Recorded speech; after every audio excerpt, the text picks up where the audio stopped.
Don't overthink it. Just relax. Let him see the man underneath. You know, I've been asking myself what possible wisdom I can impart to the bright young minds of tomorrow. Be anyone you want to be. Figure out what you believe in. Makes you righteous, angry. I believe in you, Sam. Get to the core of who you really are. You just cultivate that clean image. Nigel, my mother taught me from an early age to fight for justice, protect those who are vulnerable. This is what we're selling: confidence, hope, optimism. Your mythology is your best asset. Be honest about your weaknesses, but capitalize on your strengths. Because really, you can only be you. Be you. Whoever that is. Thank you. He's very, very good at what he does. Fooling everyone. The right man for the job, then. Everyone's got a dark side you don't normally get to see. There's 2 FBI agents that want to speak to you. Whatever mess you're in, you need to take yourself out of it now. People are gonna know what you really are. I'd be careful here. Sounds like you're fishing. You'll write the story. This is about you protecting your ticket to the top. Sam, about your zipper problem. People want to believe that you're somehow better than they are. This is a black and white issue. They need that fairy tale. I set out to help people and never said I was better than them. Everybody's just waiting for you to win this. Sam. Do whatever you need to do to make it happen. This is the perfect time to get used to surprises.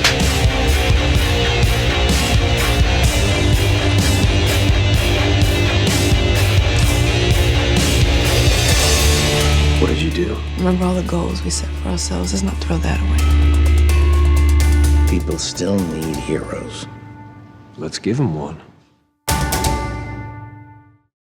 Thank you so much for being here. Thank you. Thank you. Congratulations on the film. So we have a political candidate running and caught in the midst of a sex scandal. This has to be a cliche question for you, but who's this about?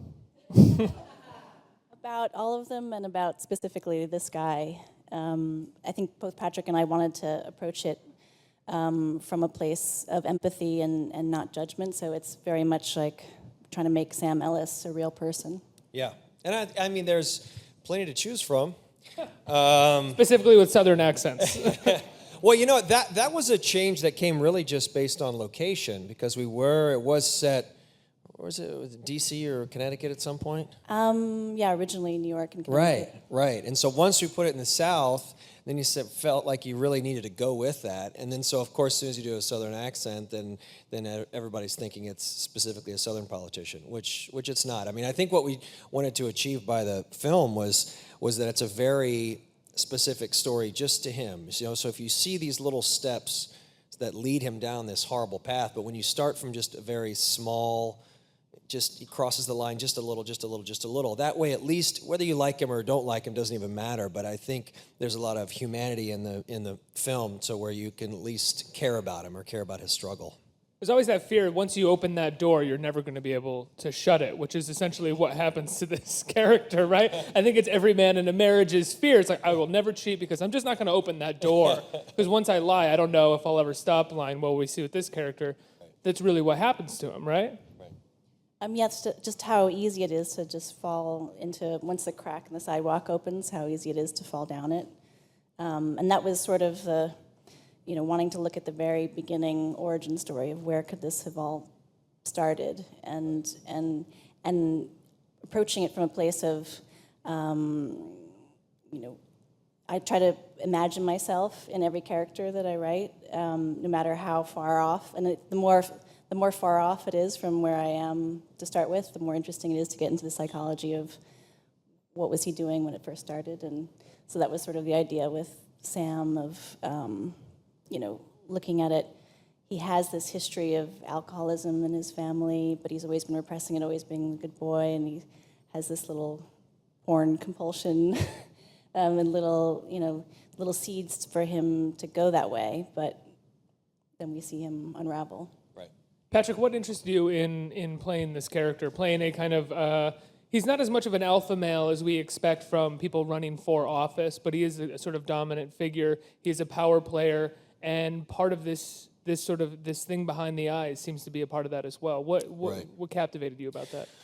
Well, I think the things that it's equally exciting and repulsive about these situations. You're always sort of fascinated. I'm fascinated by a politician who goes, I'm fascinated by anybody who does that, but really when you look, and part of what the movie says, why do we put these people on a pedestal just so we can rip them down? I mean, that's exciting to play because he's a prosecutor, he is definitely in charge, and he's a very driven, aggressive guy. And I think these little seeds of addiction and compulsion that he has, I'm not like that. So, I can get up from a poker table even if you lose a couple $100 and not feel like I got to stay and win it back. Like I got to lose everything. It's okay. Yeah, so I don't have that personality, so I'm fascinated by people who do. And it scared me. I mean, I read a script, and I think this is something either that I've done before or that I haven't. And with this, I think it pushed me in a lot of ways. And there were some days on this show that I felt, and I have told Mora this, that were the hardest days, the most difficult days of shooting that I've ever had. So, what had happened? What was the scene? The scene in the car, the scene where he's just crumbling. He's just the most desperate and sort of raw, just open wound that he is throughout the whole film. And it's very, look, I've done a lot of love scenes. I've been naked several times. Sort of. I have. I mean, it is what it is. But this was a different beast because when you're dealing with somebody who's it's a very, very dark path that he's going down. And so ultimately, the train's gonna crash. Like, it's gonna happen. It's gonna catch up to you at some point. I think that's the humanity with him, is he's not just pushing under the rug and I'm gonna go to, sex addiction therapy and I'll be fine. It's not that at all. It's a very slippery slope. So it was just a specific scene where where he just sort of implodes. And, it's why you do it. With the escort, right? And the sort of desperate act for connection a little bit at that moment with her. Exactly. And then, of course, by the end of it, he's giving her money and wants to have another romp in the front seat. And it's just horrible. And so I'm you don't walk away going, wow, that was a really fun day at work. But I know I walked away feeling like, I remember just saying, like, did we get it? Or you got it? Because it's, that's ultimately why you do it. You want that sort of satisfaction with feeling like, okay, I went there with him. So that's kind of one of the reasons I did it. Did you worry that setting this in the political world or having this a story of addiction, specifically sex addiction, be about a politician? Sometimes people wouldn't be able to focus enough on the addiction, or because this character itself, it's not necessarily his politics or his beliefs or his role that make him an addict. He has an addict, and he happens to be in this field where people put him on a pedestal. It could be a celebrity of some kind. It could be another public role, right? Well, I wanted to work on both levels, to be exploring that issue of why do politicians do this and why do we keep putting them on this pedestal and are continually shocked. I mean, over the course of writing the story and making it, there is a new scandal every month and a new career that was wrecked in a moment over something like this.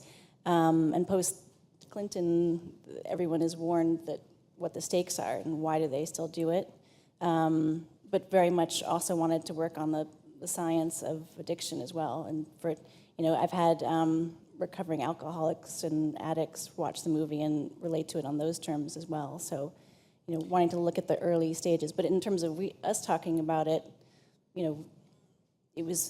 Sam is very much in his early stages of addiction, so he's not aware. We never even talk about it. He's not aware of it.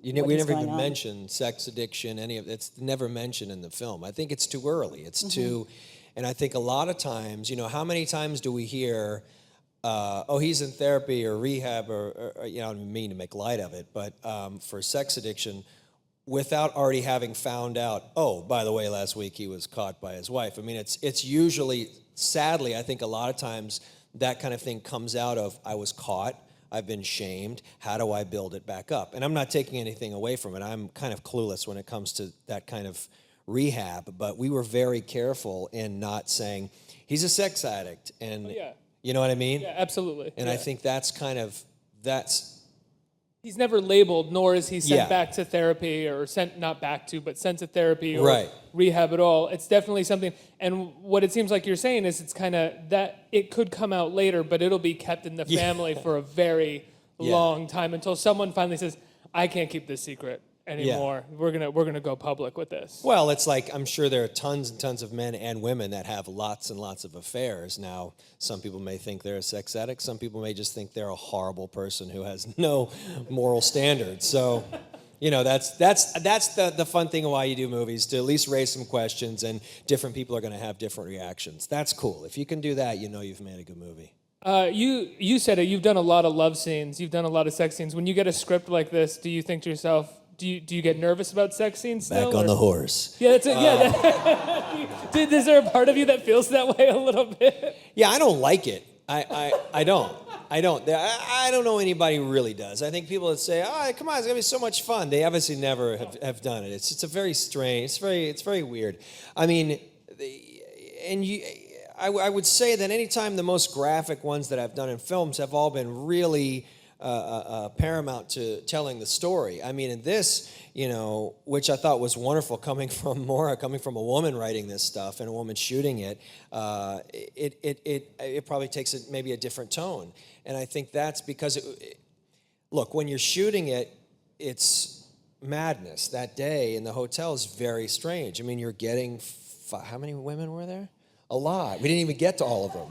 Because you have a kind of... There was one day where we had 6 escorts. 6 escorts. You have a kind of montage of going through your women montage. Yeah. Now you're shooting that, and that's a very strange day. You try to make light of it, but we were also very specific, right? You can talk about that, but about what you wanted to shoot. Hi, I'm Patrick. So just like right here. No, it basically or was that. Hi, Patrick. This is my penis. Not really. It was never seen. I call him Pepper. And it was also a different process because there's a number of escorts that you only see in those scenes, and then there's also actresses like Alexandra Breckenridge and Penelope Mitchell and Lena Headey plays his wife.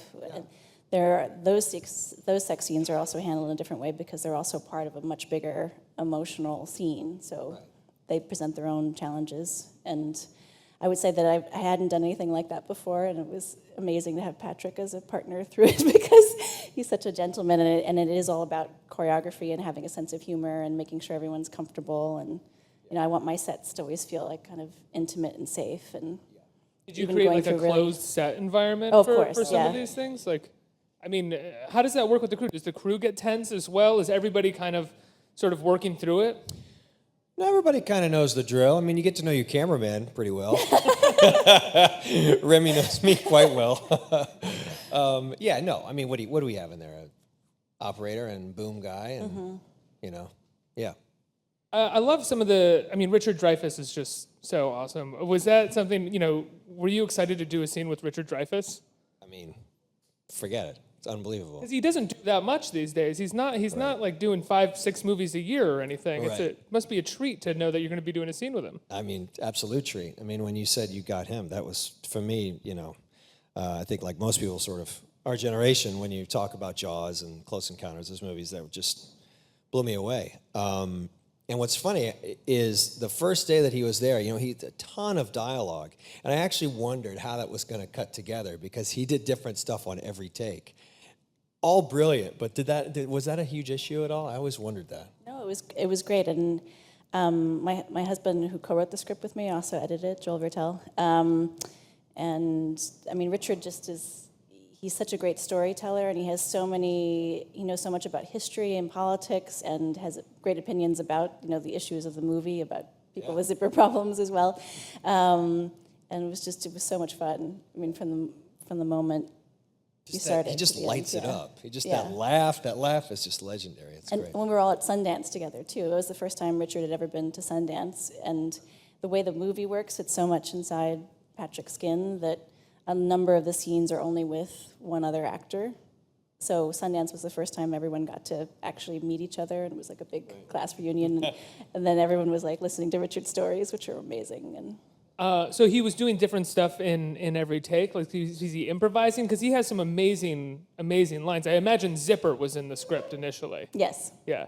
Was that a real? Is that a real name for it? I've never heard that before. Well, it was in research. It came across it. It was coined under the Clinton scandal as a politician who has a zipper problem, and I thought it was a great way to talk about the political sex scandal and that particular issue. Patrick, did you do any research into politicians or talk to anybody or addiction specialists or anything like that, or did you kind of? A few people, yeah. I got on the phone with a few people who were super helpful. Again, we wanted to craft it sort of. I thought, I've been attached to the script for quite a while, and how long, if you don't mind me asking? 3 years, 4 years. I just always find it fascinating how long it takes to actually get a film made these days. Yeah, and I will say, usually I've been attached to movies before, and after about year 3, year 4, they just don't happen. I mean, but this was one of those movies that we always believed in the script, and luckily the people around me believed in it as well, which is something that doesn't always happen. You may love it, and then an agent or a manager may think, well, there's this other thing, and but this always kept coming back as we got to find time for Zipper. We got to make it, because I knew it was just one of those roles that both was kind of in my wheelhouse of the good guy gone bad, but also really pushing me, which is what I kind of always, what I go for. Do you go for that a lot? Do you find is it hard to find those roles that are in your wheelhouse, but also do push you a little bit?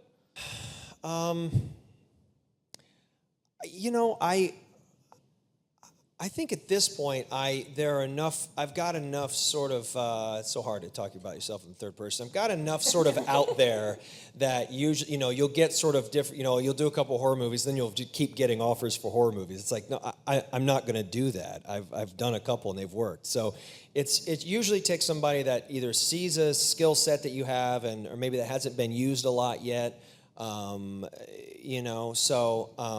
Is that something like, you get a bunch of offers for horror movies because you did The Conjuring and it worked out really well, right? Yeah. And then someone doesn't realize that you're not just doing horror movies. That was like a good idea, a good director, a good producer, and that's why you jumped on that project, right? Right. Is that kind of the thing? But they're like, no, you love horror movies. Right. Yeah. Or I get the lot of, you do nothing but horror movies. It's like, and I say, well, it's about 3 out of 40, but I'm glad those are the ones that you've seen. A lot of movies. Yeah, I don't know. I mean, I think, look, people are very short-sighted, you do a couple horror movies and they think, okay, well, I've got a horror movie idea because it works with it, But I've learned that the more you push yourself, then, I'm constantly just, I guess like anybody, you constantly want to push yourself as much as the system will allow you. And then you can go off and, I remember meeting Joe Carnahan, and we just sort of came up with this crazy idea for the character, he did really, for A-Team, but we had such a great time, and over the years, he's always said, I want to find something for you, we got to find something cool, and so we go off and do Stretch, which I love doing, and, it's usually, for me, it's a very personal touch, if that makes sense. Does it not work for you if it's not a personal touch? Have you had instances where, because this film seems like it's incredibly personal for you, like 3 or 4 years. Have you had the instances where it wasn't that personal? And oh yeah, I feel like I'm talking a lot. Yeah, I was attached to a movie for I will not name names. Of course. I will be very respectful, even though it was not treated with respect. But I was attached to a movie for what I thought were several years, and then I see a press release with someone else involved, and I was even on board as a producer. Not on paper, nothing was written down. I'm a handshake and a smile kind of guy. I try to believe that, live by those words. You say it, you mean it, and it is what it is. But the movie I was even in the room when we hired the director, and they went another way, and I just was never told, because it's that Hollywood sort of, it's that side, not even Hollywood, it's that side of business where people love to sort of cower and not have to deal with you on a personal level. So that was really only one instance, I think, but usually, I just, usually it's worked out. Hopefully that movie tanked. It hasn't come out yet. Hopefully it tanks. I think we have some time for audience questions. Does anyone have questions here in the audience? Here in the front, or right there? Hi, so Zipper is obviously controversial. I wanted to know about, can you walk us through the writing process? Was it a different idea and then it had to evolve, or did you have this initial idea in the beginning? It was very much the initial idea, and as I mentioned, I co-wrote it with my husband, Joel Vertel.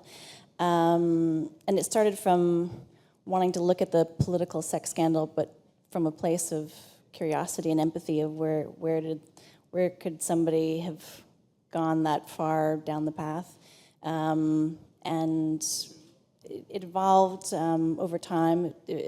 We started working with Darren Aronofsky and Mark Heyman at Protozoa Pictures, and we developed the script for about a year with them. Can you talk a little bit about what that process was like? It was amazing. Darren is one of my all-time heroes, so it was a great opportunity to work with him, and they also kind of supported the dark, going to the darkest part of the story. I bet he did. Yeah. And staying there, and just had, it takes a long time, but it also takes a whole village of people supporting you along the way. And they were tremendous, both in terms of cast and then again when we were in post. Really? Next question.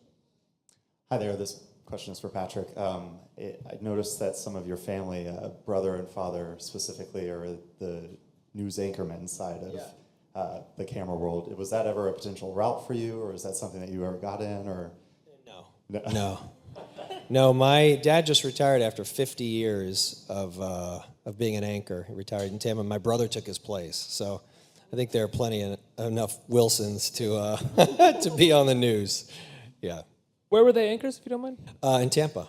Okay. Yeah, Fox 13 in Tampa. Wow. Mark Wilson. What's that? Mark Wilson. Every night.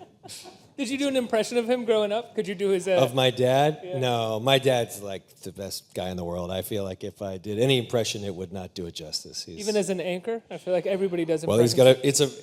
I can't do his voice. You have to understand, my dad came from this place called Big Stone Gap, which is a movie I have coming out, in the little coal mining town of Virginia. So when he was little, he always had this crazy accent, and when he wanted to become an anchor man, he talked into a little tape recorder and literally got rid of his own accent. So then he now is this great booming television voice. But as a kid, he literally just like wanted to be David Brinkley. Does he ever snap back into that southern accent, like after a couple cocktails? When we go to the mountains, he does. Everybody still calls him Johnny. Yeah, it's pretty awesome. It's great. This question is for Mora. What did you feel was the biggest struggle that you had during the writing process, and how all this writing process is going to help you for future upcoming films in the future, as it is? Well, the biggest challenge was I wanted to make it feel as real as possible, so there was a lot of research in different areas. I spent time with assistant U.S. attorneys in L.A. to get the sort of lawyer, because Patrick's character actually as a federal prosecutor is about to run for office. So to understand all of that world, then to understand the Politico side. And we worked with the woman who plays Mona, the booker in the movie, actually was a booker for an escort agency in New York, so understanding the whole escort side of it as well. And it was really fun doing those. We recorded those scenes live. That scene was actually me. There's a scene where the first time that I make the call to the escort agency. It was outside the store, right? That's outside the store, and that's a real conversation, which doesn't usually happen. It's usually somebody else reading your lines off camera. But that was a real conversation. She was really used to run an escort agency, and I had never met her before, so it was literally like, okay, here you go. So it was very, sort of strange and titillating and scary to see how easy it was, all you people. Yeah. And she also worked with Alexander Breckenridge and Penelope Mitchell to sort of answer their questions as well. And then also all of the fun part was reading all of the political sex scandal research that came out one after another. So there was a lot of research kind of going into it. Next question. So we kind of see, hi guys, we kind of see this movie talking about, I guess, somebody trying to project the most positive perspective of their personality and then diving and drowning in the worst possible aspects of their personality. So how does that play out when you were sort of writing it and deciding, is man innately good or is he evil? So how does that organically play into how we are supposed to walk away from this film feeling?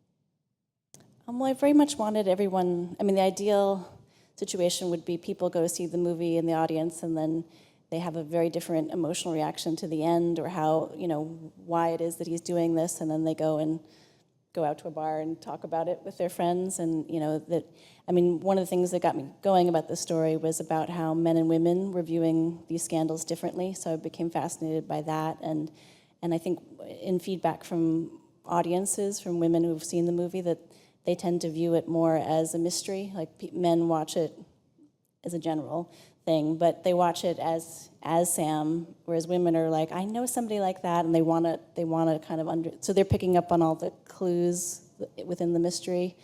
But that was very much also about why it was escorts and not a mistress, is that I wanted it to be about this guy battling himself and not it being like some kind of triangle love story, but about he is the hero and the villain in the story, and that the whole story is him wrestling this part of himself. It's interesting what you said about women sort of finding it a mystery. I think people would assume that women come from a judgmental place about it and men come from an empathizing place about it. But I'd imagine it's a little bit different. What did you find when you did research about how men and women reacted differently to real life scandals? Well, I think in watching the movie that there, because I think also the fact that it's a woman's point of view on this story, I think opens up a door for women to be able to watch the movie and see it and see Sam as a mystery where they might know somebody like, and Patrick makes it so appealing that they're like, I know somebody like that, and they might kind of understand more than they would if it was just a newspaper headline. Do you know what I mean? So that I think their experience of watching Patrick in this role is different than how they might feel about, Elliot Spitzer or some other politician. Absolutely. I think that is all the time that we have, guys. Thanks so much for being here. How can people see the movie? Thank you. What? How can people see the movie? It opens in theaters August 28th, Yep. and it'll be also on demand. Alchemy is releasing it. Guys, the movie opens August 28th, and it's on demand. Check it out. Guys, thank you so much for being here. No problem. Thank you. Thanks, you guys.